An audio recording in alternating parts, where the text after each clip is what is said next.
Doctor, you talk an awful lot about stress. We've talked about it already here. What does it do to your body, and what are some of the conditions that can lead to too much stress? First of all, physical stress is really never a problem. If you work hard, you carry Hmm. things all day, and you have a really good night's sleep, you are fine. Physical stress has never been a problem. Mental and emotional stress, meaning living in constant worries, like the economy, like your mom Hmm. getting sick, like you losing your job, that drains the energy. Stress is the main energy drainer in this world, and lack of energy is the only cause of illness. There's no other cause. So now when we look at the facts that when you have stress, your entire system goes into fight or flight mode. It shuts off your metabolism.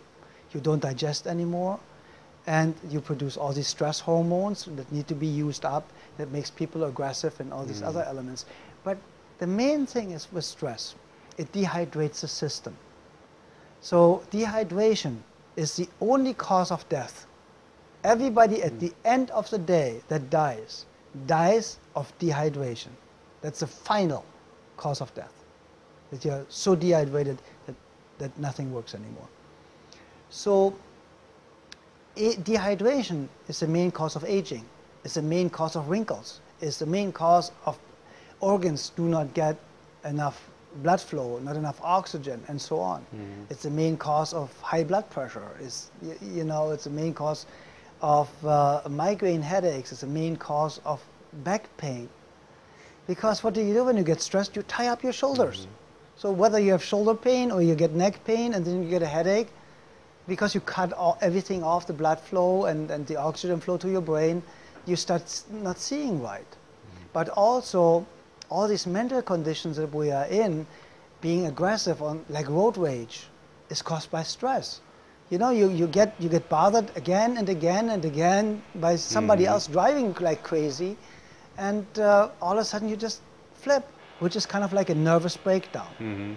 That's basically what it is. If you when we say you flip out, Yeah. it's basically a nervous breakdown. And living in life-threatening situations, like a war zone, for example, but it can be a war zone that we live in, with the chemtrails, with the being afraid of getting vaccinated, mandatorily vaccinated, ending up in FEMA camps, with the 40 million other people that they're going to put there. So we live in these constant fears. But most of all today, it's losing your job, it's losing your house. And this is why this is caused on purpose. People might not believe that, but this entire economic problem has been caused on purpose. And it's caused to make sure that we do not have money anymore. So you cannot fight back. If you don't have money, you are just obedient. If you have no food, you do everything. After 15 days after there's no food, cannibalism starts. After 3 days without water, you're starting to do everything for water, whatever it takes. We're going to get there. I mean, we're at 2012, and I tell you today, we're going to get there. And it's not taking long anymore, that there will not be enough food, not enough water. The gasoline, we have more gasoline than we could use up in 100 million years. They tell you there's not enough, and we have to. See, they're working towards a world religion, and they already implemented it. And the world religion is the earth. You now have to sacrifice yourself for the earth. Don't exhale, it's bad for the earth. And just you existing, you have a carbon footprint, it's bad for the earth. Do you know why there are national parks? Because there's gold, diamonds, gasoline, or any other valuable element in the ground. So they cannot get rid of all these people that live there and have the mineral rights. So they just throw them all out, call it a national park, and so they own it all. Very simple and easy. And you wouldn't believe just Yellowstone Park, could supply the world with millions and millions. Every human being on Earth could have millions. And so it is really not. It is really not that difficult anymore to look at the man behind the curtain, if you're really willing to look there. But most people are still afraid, but more and more are awake. Over 43 million people are now connected in some kind of freedom movement, health freedom movement, constitutional movement. Look at the huge success of Dr. Ron Paul. Mm-hmm.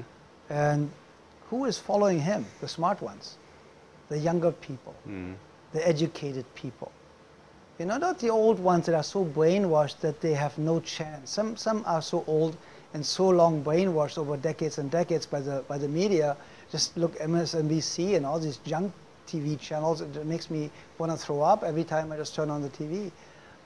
And if people don't see through that, oh, you're idiots like Rush Limbaugh or this clown O'Reilly, you know, they are just a part of the big, big treason. And one day they're going to have to answer for it. I'm absolutely sure. There will come a day that all these people that in the mainstream media manipulating the people or brainwashing the people for the New World Order or for the one world religion or for the Illuminati, or if you want to call them the Rockefellers, Rothschilds, the Bank of England, Queen of the Netherlands. It's just 7 people that own the world, but mainly the world is owned by the Vatican. 90% of the world is owned by the Vatican. And the landmass is owned by the Queen of England. She owns, for example, Canada as the land, as a private person, not as Queen of England. She's German anyway. I don't know if you know that. She's German. And her husband too. They're both German. They just came up with the House of Windsor later because the English people, the British people got really upset. The Germans are running their country. But she owns physically the landmass of Canada. She owns Australia. That's why when the Canadian Parliament passes something she doesn't like, she just overrides it. She did it 4 or 5 times just last year. So the people of Canada have absolutely no say in anything.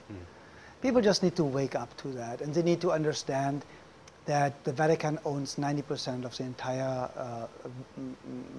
value, the entire money on earth is owned by the Vatican. It's not owned by China. People are so easy to manipulate and to derail. It's the same people that run the world for the last 2,000 years that's still running the world today. Has not changed.